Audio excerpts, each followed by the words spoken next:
현실적으로 대부분의 사람들이 말하는 돈이 실제로는 신용이라는 것입니다. 미국에서 신용 거래되는 금액은 50조 달러 정도 됩니다. 이 영상을 제작할 당시의 기준이라고 생각해 주세요. 하지만 발행한 현금은 3조 달러밖에 되지 않습니다. 신용 거래 규모보다 발행한 현금이 더 작다는 걸 이야기하고 있고요. 그렇기 때문에 크레딧, 즉 신용이 없는 경제에서는 사람들이 지출을 더하기 위해서는 생산을 늘리는 방법밖에 없습니다. 하지만 신용이 가능한 경제에서는요, 우리가 부족한 돈은 대출을 받아서 지출을 더 늘릴 수 있습니다. 그렇기 때문에 신용 경제에서는 더 많은 지출이 가능하게 되고요. 단기적으로는 소득도 함께 증가하게 됩니다. 하지만 생산성도 빠르게 증가하는 건 아니라는 거죠. 이렇게 우리가 신용 거래를 하기 때문에 경제의 사이클이 생긴다는 걸 이야기하고 있습니다. 그렇다면 신용 거래의 부정적인 측면은 어떤 게 있을까요? 바로 과소비를 해서 돈을 갚을 수 없게 되는 경우입니다. 하지만 신용 거래를 적절하게 활용해서 적당히 소비하면요, 소득도 증가하게 돼서 빚을 갚을 수 있기 때문에 신용거래가 긍정적으로 이루어질 수 있습니다. 신용거래를 통해서 소득이 증가하는 예를 들어볼까요? 여러분이 TV를 사기 위해서 돈을 빌렸다고 가정하면요, TV를 통해서 소득이 증가하진 않겠죠. 하지만 어떤 농부가 트랙터를 사기 위해서 돈을 빌렸다고 가정하면요, 이 트랙터를 활용해서 더 많은 농작물을 수확한다면 당연히 소득이 증가하게 되겠죠. 그렇게 되면 빌린 돈을 갚을 수 있을 뿐만 아니라 우리 삶의 질도 더 나아질 수 있습니다. 이렇게 신용경제 체제에서 여러 거래들이 더 활발하게 이루어지게 되고요, 그 결과로 더 큰 성장으로 이어지게 되는 것입니다. 자, 다른 예를 한번 들어보겠습니다. 여러분의 연봉이 10만 불이라고 가정하고 부채는 없다고 가정해 보겠습니다. 여러분은 10,000불 정도를 신용으로 쓸 수 있는 신용도를 가지고 있습니다. 예를 들면 신용카드가 있을 수 있겠죠. 그런 경우에 여러분은 11만 불을 사용할 수 있습니다. 실제 소득은 10만 불에 불과하지만 소득보다 더 쓸 수 있다는 거죠. 자, 내가 지출을 하는 것은 다른 누군가에게는 소득이 되는 것이기 때문에 누군가는 11만 불의 소득을 올린다는 거죠. 자, 그러면 11만 불을 버는 사람은요, 마찬가지로 부채가 없다고 가정하면 11,000불을 더 빌릴 수가 있게 되겠죠. 그렇게 되면 그 사람은 12만 1,000불을 사용할 수 있게 됩니다. 실제로 그 사람의 소득은 11만 불에 불과하지만 역시 신용을 통해서 더 지출할 수 있는 거죠. 마찬가지로 이 사람의 지출은 또 다른 사람에게는 소득이 되기 때문에 이렇게 거래를 반복하게 되면요, 이 과정이 어떻게 증가하는 패턴으로 연결되는지를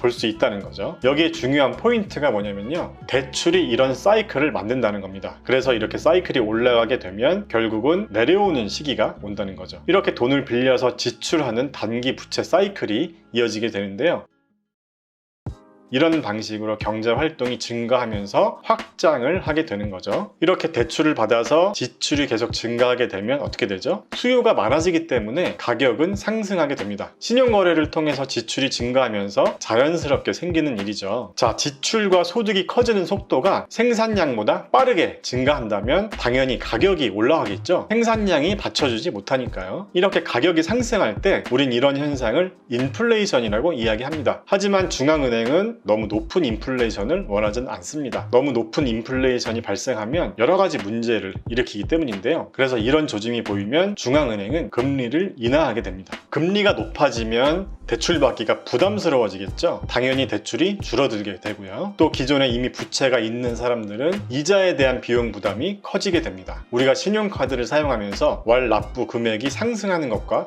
비슷하다고 보면 됩니다. 자, 금리가 올라서 사람들이 돈을 덜 빌리게 되고 이자를 내야 하는 부담은 더 늘어났기 때문에 지출할 수 있는 여력이 줄어들게 되고, 그렇게 되면 소비가 둔화됩니다. 한 사람의 지출은 다른 사람에게는 소득이라고 했잖아요. 지출이 줄면 당연히 누군가의 소득도 줄게 됩니다. 이런 식으로 내려가죠. 자, 그래서 사람들이 지출을 줄이게 되면 물건 가격도 자연스럽게 내려가게 됩니다. 우리는 이런 현상을 디플레이션이라고 이야기하죠. 디플레이션이 오면 경제활동이 감소되고 경기 침체를 겪게 됩니다. 이렇게 경기가 너무 침체하게 되고 인플레이션에 대한 문제가 없다고 판단되면 중앙은행은 경기 부양을 위해서 금리를 낮추게 됩니다.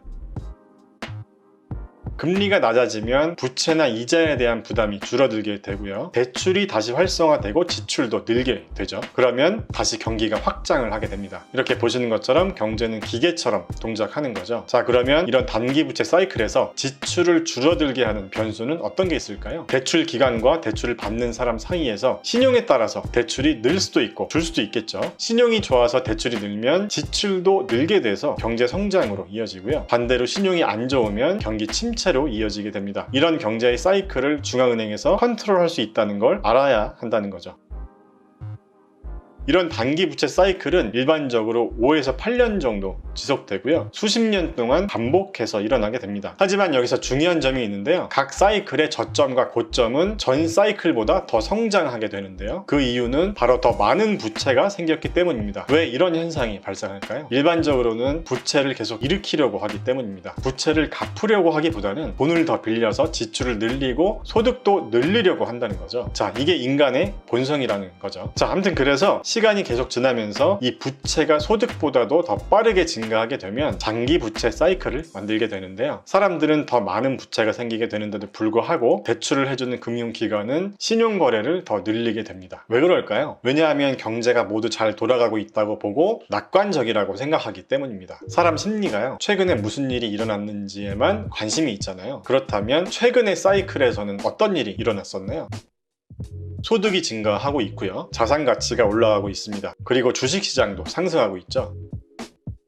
여러 상품이나 주식, 부동산 같은 자산을 빌린 돈으로 구입해도 괜찮다고 생각하는 거죠. 많은 사람들이 이런 행동을 하게 되었을 때 우리는 이 상황을 버블이라고 이야기합니다. 이렇게 부채가 증가한다고 해도 소득과 거의 비슷한 속도로 증가하기 때문에 부채를 감당할 수 있게 되는 거죠. 부채가 있다고 해도 소득이 계속 증가하기만 해준다면 이 부채가 충분히 감당이 되겠죠. 그러면서 자산 가치는 올라가게 되고요. 최근에 우리가 이런 현상을 겪었잖아요. 사람들이 은행으로부터 많은 돈을 빌리고 그 돈을 활용해서 투자 수단인 이 자산을 매입하게 되고요. 이렇게 사람들이 여기저기 투자를 많이 하게 되면 자연스럽게 자산의 가격이 상승하게 되는 거죠. 이때 자산을 보유한 사람들은 자산의 가치가 상승하면서 자신이 부자라고 느끼게 되는 거죠. 이렇게 소득이 올라가고 자산 가치가 상승하면 대출자의 신용도가 함께 올라가게 되는데요. 하지만 이런 상황이 영원히 지속되지는 않는다는 겁니다. 자산 가치가 상승하게 되면 부채에 대한 부담도 계속 증가하게 되는데요. 이 의미는 부채를 상환해야 하는 규모가 점점 커진다는 거죠. 그래서 어느 시점이 오게 되면 부채를 상환해야 하는 압박이 커지게 되고요. 그렇게 되면 당연히 또 지출이 줄게 되겠죠. 그런데 사람들이 지출을 줄이면 어떻게 될까요?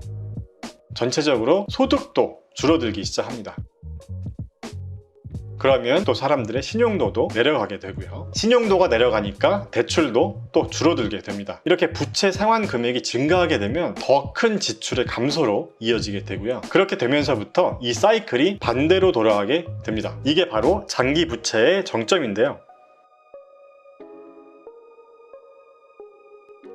부채에 대한 부담이 너무 커지게 돼서 미국이나 유럽 등 전 세계 국가들이 2008년에 금융위기를 겪기도 했습니다. 일본에서 1989년에 일어났던 일도 똑같은 원인 때문에 발생했고요. 그리고 1929년 미국의 경우도 똑같은 이유입니다. 자, 이렇게 되면 경제는 디레버리징, 즉 긴축 단계에 들어서게 됩니다. 디레버리징을 하게 되면요, 사람들은 지출을 줄일 수밖에 없고, 그렇게 되면 소득도 감소하고 신용도 하락하게 됩니다. 당연히 자산 가격도 하락하게 되고요. 은행에서는 상한 압박을 하게 되고 주식시장도 폭락하게 되고 사회적으로도 혼란에 빠지게 되죠. 그렇게 되면 이 모든 상황들이 부정적인 측면에서 더 강하게 작용하게 됩니다. 소득은 더 줄고 부채 규모는 더 늘게 되고요. 대출받은 사람은 더 큰 압박을 받게 되겠죠. 신용도가 하락해서 추가 대출도 힘들게 되고요. 이렇게 부채 상환에 대한 압박이 커지게 되면 부채를 상환하기 위해서 자산을 매도할 수밖에 없겠죠. 자산을 매도하는 사람이 많아지면 당연히 자산 가격의 폭락으로 이어집니다. 바로 이때가 주식시장이 폭락하는 시기입니다. 부동산 시장도 혼란스러워지게 되고요. 은행도 힘들어지는 거죠. 자산 가격이 떨어지니까 대출받은 사람들의 담보 가치가 하락하게 되니까요. 자, 이런 과정을 거치면서 신용도가 점점 하락하게 되는 거죠. 이렇게 신용도가 하락하면 소비가 줄어들게 되고 소득도 줄어들게 됩니다. 낮은 부와 낮은 신용도, 그리고 낮은 대출이 계속 이어지는 악순환으로 이어지는 거죠. 이런 경우는 경기 침체로 보일 수도 있지만 경기 침체와 다른 점이 뭐냐면요, 금리를 인하하는 것으로 해결할 수 없다는 겁니다. 경기 침체에서는 금리를 인하하는 방법으로 대출을 촉진하게 했는데요, 이 디레버리징 국면에서는 금리를 인하하는 방법이 통하지 않는다는 거죠. 왜냐하면 금리를 이미 너무 낮췄기 때문에, 거의 제로금리에 가까워져 있기 때문입니다.